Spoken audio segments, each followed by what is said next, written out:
Tiers livre Atelier d'écriture, hiver 2018, cycle qui s'intitule Recherche sur la nouvelle. C'est vague, mais parce que l'ensemble dont on traite est multiforme. Par contre, chaque fois, quel que soit le format, de l'hyper-bref au presque roman, c'est cette idée de coïncidence avec une structure, coïncidence avec une intensité, quelque chose qui fait bloc, qui se construit et qui a une sorte d'acmé, de résolution. Et on va explorer un petit peu les différentes figures de ces combinaisons. Alors pour l'instant, on a fait 3 approches. Une première qui est essentielle parce qu'on collectionnait ces images mentales, c'est-à-dire ces rémanences qui sont en gros la première forme matérielle, concrète de l'intuition, même si cette forme matérielle, c'est seulement quelque chose d'impalpable, qu'on stabilise mentalement et pas autrement. Mais non seulement ça a marché, mais on a ouvert une autre dimension. C'est-à-dire que la proposition 3, je vous ai subrepticement proposé de revenir sur la 1 et de reprendre 2 images, d'en rajouter 2, de 3 passer à 5. Et précisément, on est beaucoup moins en défense, l'accent était sur la proposition 3 et non pas sur ces 2. D'autre part, la 1 avait eu le temps de maturer, ce que vous avez rajouté. Wow. Et ça me pousse à une dérive supplémentaire. L'idée, là, avec la 4, que je vais vous proposer donc quelque chose avec Marguerite Duras, la mort du jeune aviateur anglais, que j'espère précis, solide.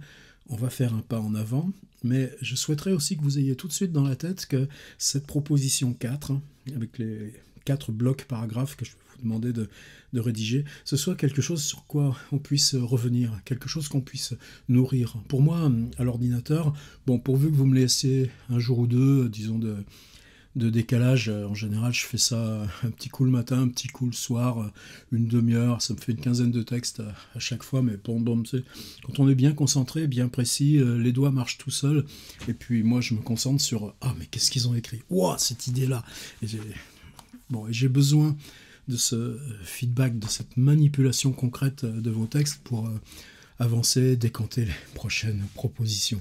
Donc l'idée, c'est qu'on amorce quelque chose, mais que dès maintenant, on commence à faire que ces pages auteurs que vous avez commencé de construire soient dans une ambivalence. Ambivalence où il s'agit simplement, non pas de passer de la 4 à la 5, puis de la 5 à la 6, etc., mais se dire qu'on peut toujours revenir à la 1, toujours revenir à la 4. C'est rien du tout à l'ordinateur, pourvu que ce soit dans le fichier que vous m'envoyez. Et que c'est maintenant que ça commence. Il était temps, non? Mais moi, j'avais besoin un petit peu d'assurer mes arrières. Donc la 1 sur ces images mentales, essentielles. Le 2 sur quelque chose qui m'est important aussi. Vrai, ce soir, je mettrai en ligne en complément une nouvelle de Porges, l'Aleph, que j'ai essayé de décortiquer un petit peu oralement. L'importance de l'écriture comme métaphore, l'importance d'un tissu miroir sous le premier tissu de la narration, quelque chose qui soit à la fois allégorie, mais qui se nie lui-même en tant qu'allégorie. C'était la proposition 2, c'était difficile, mais progressivement, vous avez tous passé l'étape. Et dans la 3, être déjà conscient.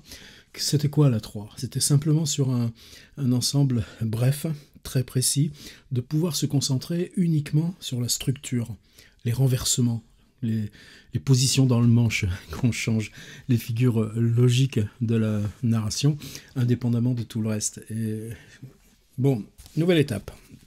Marguerite Duras, écrire. Je ne vais pas revenir là-dessus, je trouverai sur le site plusieurs autres propositions. C'est le premier texte à écrire est inépuisable, c'est très complexe.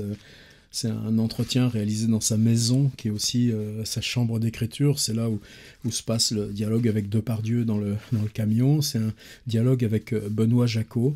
Et ensuite, elle reprend ce dialogue, donc improvisé, même si extrêmement tendu, construit.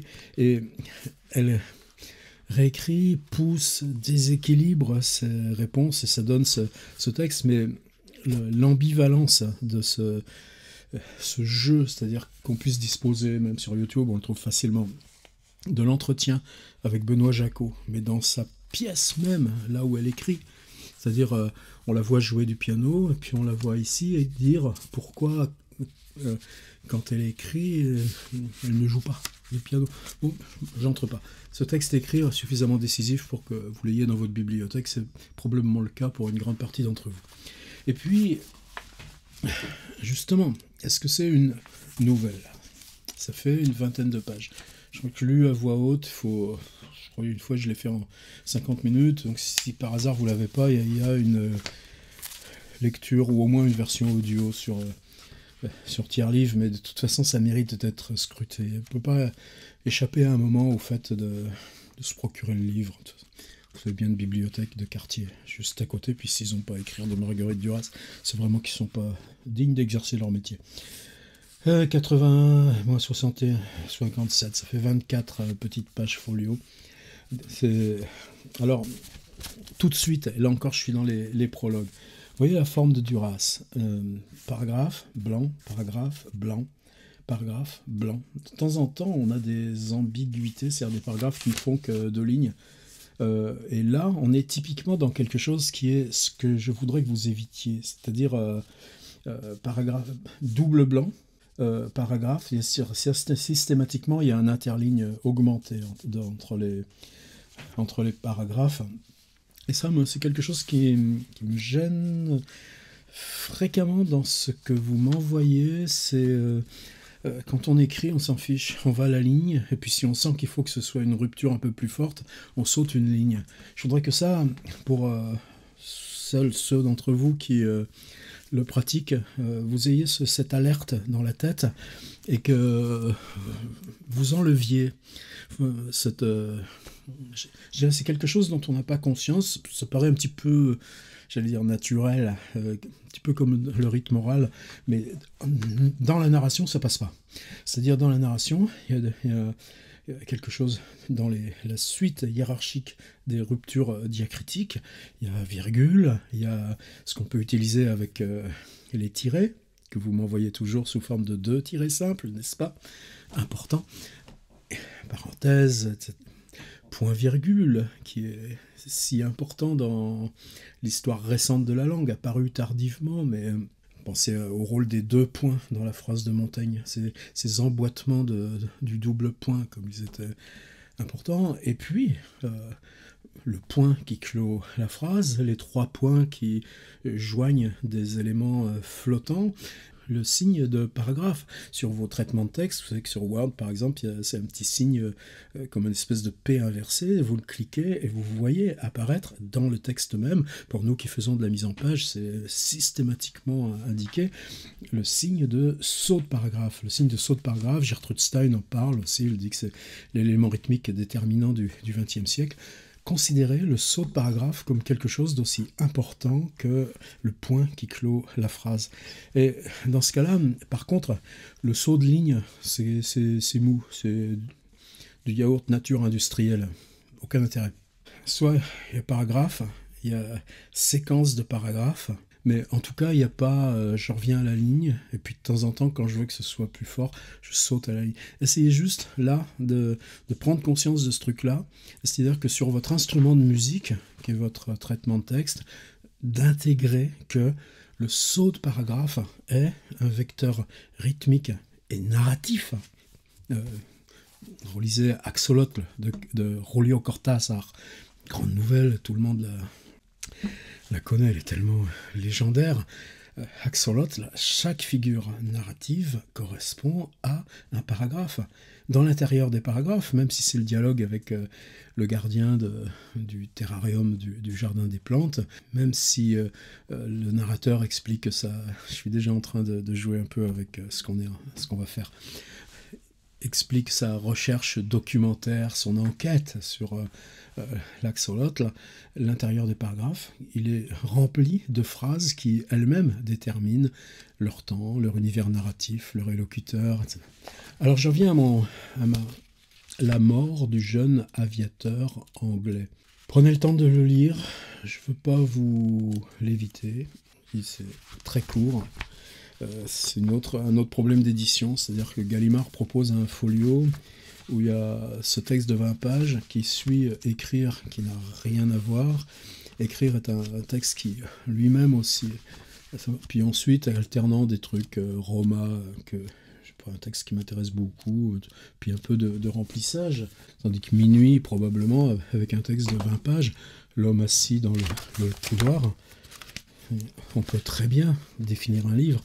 À quoi ressemblerait la mort du jeune aviateur anglais si on en avait fait un livre tout entier, ou de écrire et la mort du jeune aviateur anglais et les autres textes, une suite de petits textes comme La pute de la côte normande, qui doit faire en gros 3 pages, L'homme assis dans le couloir, L'homme atlantique, La maladie de la mort.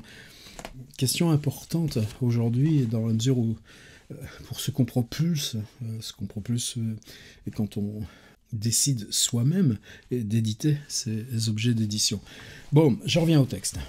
C'est bon, vous l'avez lu, pause vidéo, allez le lire, trouvez-le, recopiez-le, scannez-le, photographiez-le, débrouillez-vous, et on reprend dès que vous êtes là et que vous avez lu ce texte. 1, 2, 3, c'est reparti, tome 2. Il se passe quoi? Il se passe que Marguerite Duras, c'est dans le dernier cercle de son œuvre, nous dit ceci. Si j'étais encore en position d'écrire des livres, comme j'ai autrefois écrit des romans, Vice-consul, Barrage contre le Pacifique, Ravissement de l'Olvestein, sur cette tombe, sur cette stèle, un nom, une date, un lieu, j'aurais pu, ça m'aurait suffi à écrire un livre. Cet élément permet l'écriture d'un livre. Simplement, est-ce que c'est une question d'énergie intérieure, de volonté intérieure, ce qui renvoie à sa lutte contre l'alcoolisme, ce qui renvoie à un sentiment d'œuvre achevée, ou simplement parce qu'il y a une autre question. Aujourd'hui, ce qu'elle aime, c'est faire des films, et donc qu'est-ce que ça ferait comme film? C'est à partir de ce moment-là, l'interrogation sur l'objet possible, c'est-à-dire l'œuvre finie qui ne sera pas finie, elle n'existera même pas. Le film qui serait intitulé « La mort du jeune aviateur anglais », on le tient à perspective, il serait quoi? Il fonctionnerait comment? Et là, nouvelle strate. Mais ce texte, donc, tient en tenant à distance, au-delà de lui, la possibilité d'une œuvre, comme si, en tant que telle, ces 24 pages n'étaient pas une œuvre.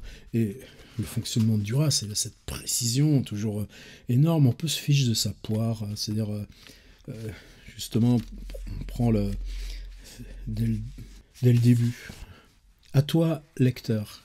Est-ce que c'est indifférent comme notation? Non. Ça se passe dans un village très près de Deauville, à quelques kilomètres de la mer, point. Ce village s'appelle Vauville, point. Le département, virgule, c'est le Calvados, point. Saut de paragraphe, Vauville, point. Saut de ligne, c'est là, point. C'est le mot sur le panneau, point. Saut de paragraphe. On se dit, putain, la mémé. Mais n'empêche que, le village s'appelle Vauville. C'est-à-dire, à toi, lecteur, moi, auteur, t'informe que le village s'appelle Vauville. Est-ce que c'est une réalité? Est-ce que c'est parce que je pose une fiction dans laquelle le village s'appelle Vauville? Est-ce que je dis le village s'appelle Balbec, suppose qu'existe un Balbec qui n'est pas Cabourg? Est-ce que... Et puis ensuite, cette phrase le département, virgule, c'est le Calvados. Bon, les départements, autrefois, ça servait aux plaques d'immatriculation des voitures, aux préfectures et sous-préfectures. C'est très curieux, d'ailleurs, quand j'étais à Tel Aviv, les plaques d'immatriculation finissent toujours par ces anciens trucs 45, 75, comme nous, on est habitués. Du coup, j'ai toujours l'impression de voir des départements. Le département, c'est le Calvados. Franchement, qu'est-ce qu'on en fiche? Bah ouais, mais on est dans une espèce d'ombre administratif, d'ombre qui joue sur la logique du nom. C'est le nom d'une commune. La commune se rattache administrativement au département. Et puis rupture. Vauville, point. Alors là, c'est le Calvados? Non, quand elle écrit Vauville, point, on n'a plus que le nom dans sa nudité de nom. Qu'est-ce que nous dit le nom en question? Et juste après, c'est là, point. C'est-à-dire le nom est assigné à une réalité topographique. Hier soir, dans Borges, j'ai découvert ce terme, narration topographique. Et c'est le mot sur le panonceau, c'est-à-dire que tout d'un coup, ces panneaux d'entrée de communes avec marqué Vauville dessus, le nom est accroché à une réalité. Est-ce que la réalité du panneau est pertinente? C'est un autre débat, une autre question, mais en 4 lignes, à vous lecteur. Ça se passe dans un village près de Deauville, à quelques kilomètres de la mer, c'est important. Ce village s'appelle, encore un truc, comme à toi lecteur, le département c'est le Calvados, rupture paragraphe, Vauville, point. On entre dans le nom, mais le nom c'est là, point, c'est le mot sur le panonceau, il y a une réalité qui intervient. Et la réalité, vous ne pouvez pas l'enlever, on n'a pas le droit d'enlever les panneaux. D'entrée de commune. Waouh! Et la mécanique, c'est pas une mécanique qui s'improvise, mécanique de cette sorte. Première phrase, le début, virgule, le commencement d'une histoire, point. Il n'y a pas de verbe. Le début. On s'interroge sur le début. Comment commencer une histoire? Si j'écris le début, ça y est, elle est déjà commencée l'histoire. Le début, virgule, le commencement d'une histoire. La position, le commencement d'une histoire, c'est justement le commentaire du début, c'est assigner qu'est-ce qu'il y a dans le mot début, et puis en fait, c'est déjà commencé. La preuve, c'est l'histoire que je vais raconter pour la première fois, celle de ce livre ici. Et elle nous dit bien que ceci est un livre, même si le livre va nous parler d'un autre livre qu'elle aurait pu écrire, ou du film qu'elle aurait pu tourner. J'avance, il faut que j'aille un tout petit poil plus vite.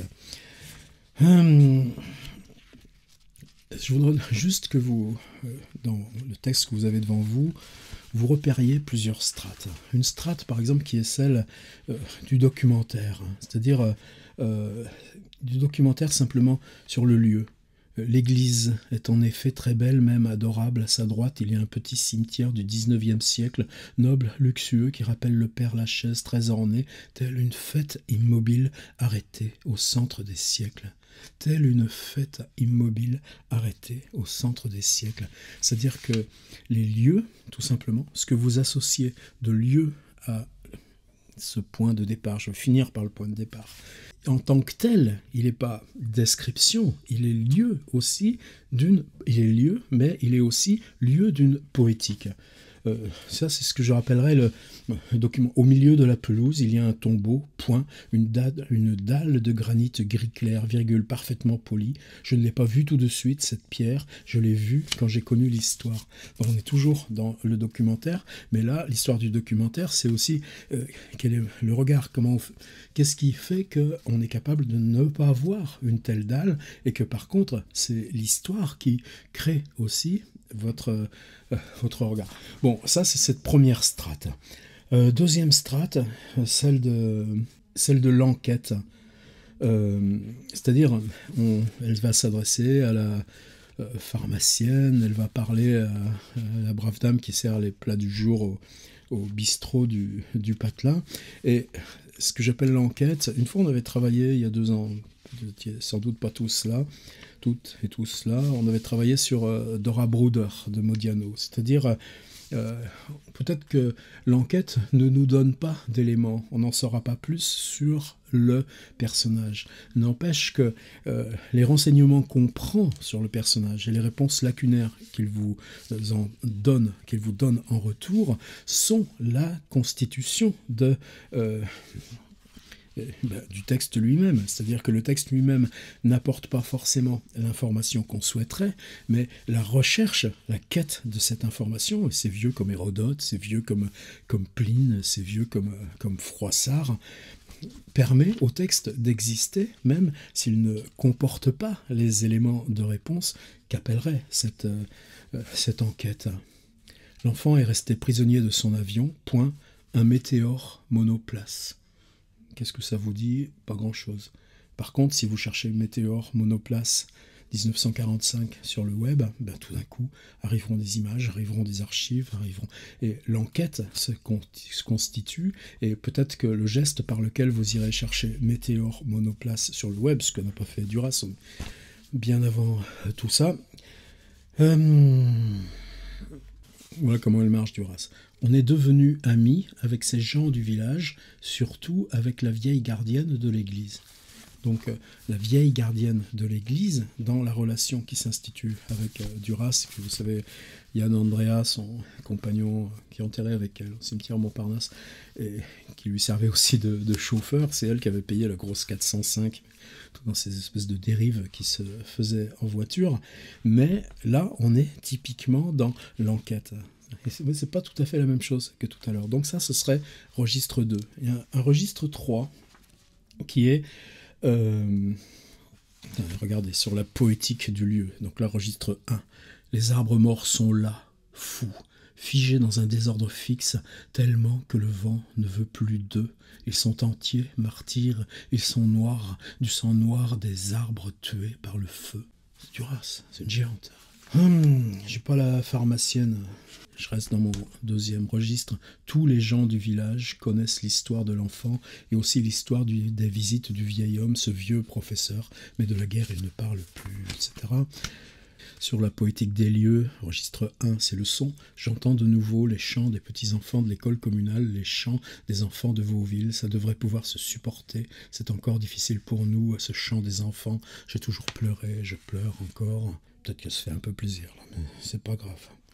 La gardienne de l'église habite tout près de là. Tous les matins après le café, elle va regarder cette tombe, une paysanne. Elle porte le tablier de toile bleu sombre que ma mère portait dans le pas de Calais à 20 ans. Et là, je peux glisser sur le chapitre 3. Qu'est-ce qui déchire ce texte? Qu'est-ce qui est le coup de massue? Qu'est-ce qui fait que ce texte devient central dans l'œuvre de Duras, comme écrire, mais en pleine indépendance de l'écrire en tant qu'œuvre close, achevée, c'est tout d'un coup qu'au bout de son œuvre, elle dit, il y a ça dont j'ai jamais parlé. Ça dont je n'ai jamais parlé, c'est la mort de mon frère pendant la guerre d'Indochine, le fait que mon frère a été enterré probablement dans un charnier, c'est-à-dire que je ne sais pas le lieu et je ne sais de l'inhumation de mon frère, et je n'ai pas de tombe pour assumer comme Antigone.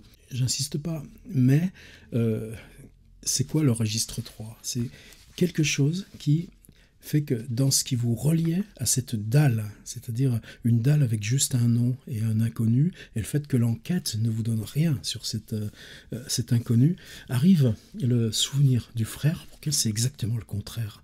C'est-à-dire que la dalle, cette dalle dans l'herbe, lui donne l'autorisation, enfin, de parler de ce qu'elle n'a jamais pu aborder, c'est-à-dire qu'après la guerre d'Indochine, son frère ne dispose pas, lui, de sa propre tombe. Et alors, je ne vous demande pas d'aveu autobiographique. Je vous demande simplement Alors, je ne vous demande pas, bien sûr, d'aveu autobiographique. On n'a pas chacun des histoires comme ça à raconter, et puis ça se met pas sur le web, ça se publie pas dans le cadre d'un atelier collectif. C'est pas ça que je veux.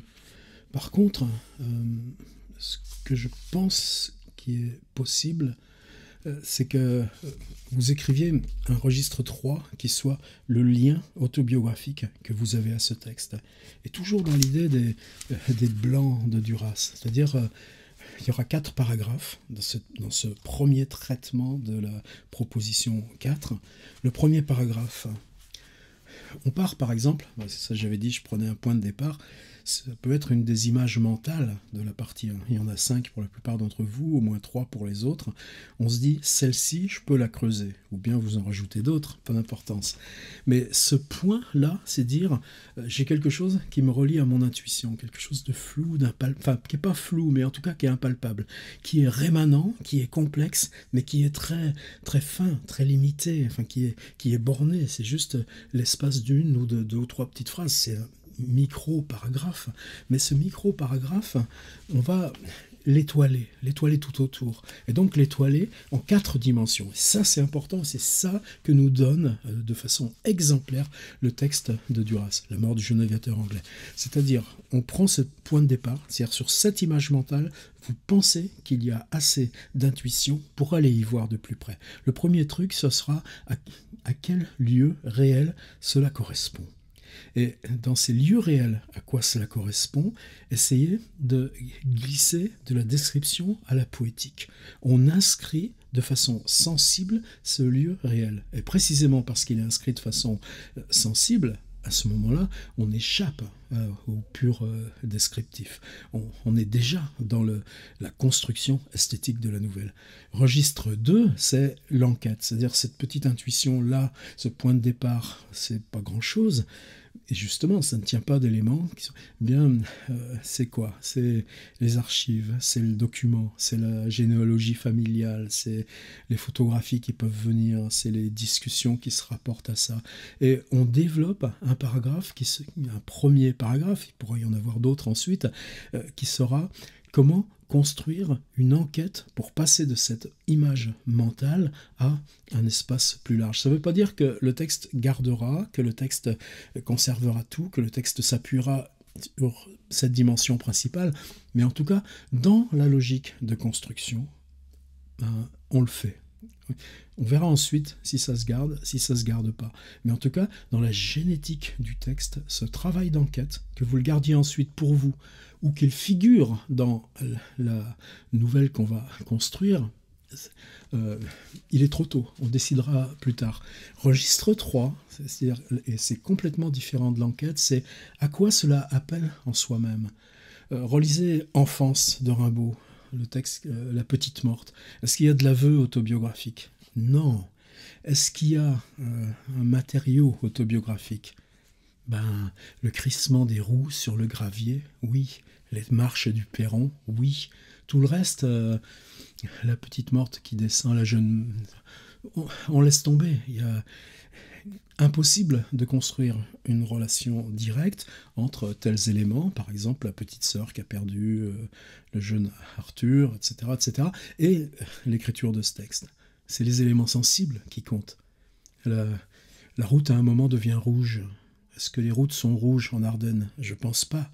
Mais cette écriture de l'autobiographique, pour Rimbaud, c'est la route rouge. Il y a dans les fiches aussi le texte dont je parle. Et puis registre 4, et on s'en tiendra là pour cette fois. Ce qui est aussi totalement passionnant chez Duras ici, c'est cette interrogation sur l'objet à faire, ce que je vous ai dit tout à l'heure, l'objet en perspective. Alors elle appelle ça film, elle l'appelle délibérément film, puisqu'elle dit ceci, mais 24 pages de la mort du jeune aviateur anglais, pardon, je retrouve le début, un livre, c'est aussi la nuit. Ça y est, ça c'est ma nouvelle. Elle dit « Ceci est mon livre ». Je vous répète, pour l'homme assis dans le couloir, la maladie de la mort, l'homme atlantique et les autres, ça peut être matériellement le livre, même si le livre, dans ce cas-là, a un espace extrêmement, formellement et matériellement, extrêmement restreint, qui peut se limiter à 15 pages. Ce qui n'empêchait pas les éditions, ce qui n'empêchait pas Jérôme Ladon de les vendre 20 francs de l'époque, mais quel plaisir, justement, le fait que la mise en page matérielle du livre, le gars s'appelait Capdenac, il m'a beaucoup appris, hommage au papy Capdenac, là où il est maintenant, même endroit que Duras. C'est quoi? C'est de la lumière, c'est de l'espace, c'est du blanc, c'est du rythme. C'est pour ça que je suis tellement attentif à ces questions de logique du traitement de texte, utilisation de vos traitements de texte. Ouais, donc, vous avez vu tout ce qu'il y a, c'est tout ce qu'il y a sur l'écriture, et je ne sais pas comment appeler cette histoire, c'est une note, ni poème. Ce livre n'est pas un livre, ce n'est pas une chanson, ni un poème, ni des pensées, mais des larmes de la douleur, des pleurs, des désespoirs, des colères politiques fortes, comme la foi en Dieu, plus forte encore que cela, plus dangereuse parce que sans fin. On est dans un espace de notes sur l'écriture. C'est-à-dire que paragraphe 1, c'est sur lieu et poétique du lieu. Paragraphe 2, c'est l'enquête, comment la déployer, comment matériellement s'organisera l'enquête. 3, c'est à quoi autobiographiquement, qu'est-ce qui autobiographiquement me fonde dans cette démarche et qu'est-ce que j'associe autobiographiquement à cette démarche.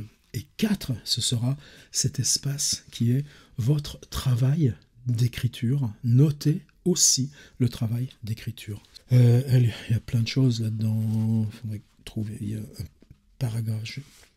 On devrait pouvoir faire un certain film, un film d'insistance, de retour en arrière, de redépart, et puis l'abandonner, et filmer aussi cet abandon, mais on ne le fera pas, on le sait déjà, jamais on ne le fera. Pourquoi ne pas faire un film de ça qui est inconnu, inconnu encore? Là, c'est la magie Duras. L'écriture de la littérature, c'est celle qui pose un problème à chaque livre, à chaque écrivain, à chacun des livres de chaque écrivain, et sans laquelle il n'y a pas d'écrivain, pas de livre, rien.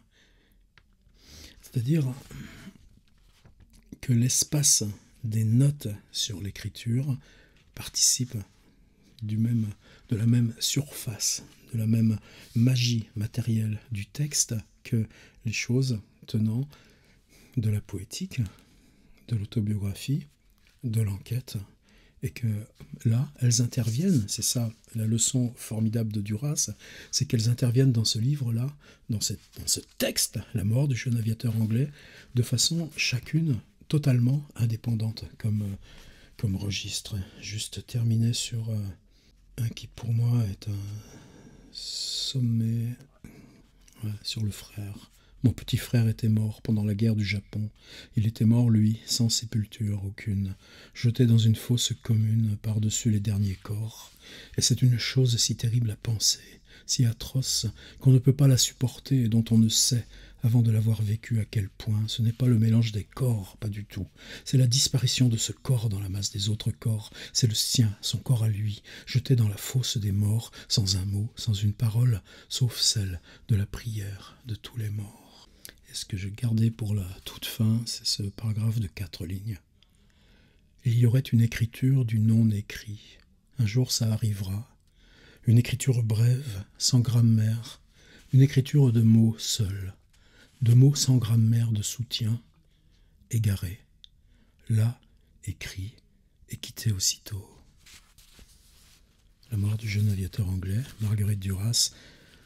Petit passage qui évidemment est à la fois une sorte de sommet, une sorte de poétique globale, retraçant, aspirant à lui rétrospectivement tout le chemin de Marguerite Duras jusqu'à l'ultime, et puis en même temps qui pour nous relève de ce registre 4. Donc vous m'envoyez 4 paragraphes, chacun dans un registre extrêmement déterminé. Il n'y a pas de sous-paragraphes, c'est 4 micro-blocs. J'y tiens, c'est important, j'insiste, je répète. Et puis, se dire que ce travail qu'on ouvre là, vous m'envoyez dès que vous avez les 4 paragraphes, mais dans les 6 propositions qui vont tenir, on va continuer de le nourrir, cette proposition 4. On va continuer de la nourrir rétrospectivement, comme on nourrit les images mentales de la proposition 1, et qu'on est vraiment maintenant sur le chemin de ce que vise, invente, déplace cet atelier. Si vous espérez que vous allez gagner des concours de nouvelles dans la préfecture du Calvados, avec ça, c'est râpé. Mais c'est pas ce qu'on cherche. À vite. J'attends les textes. Comme d'hab.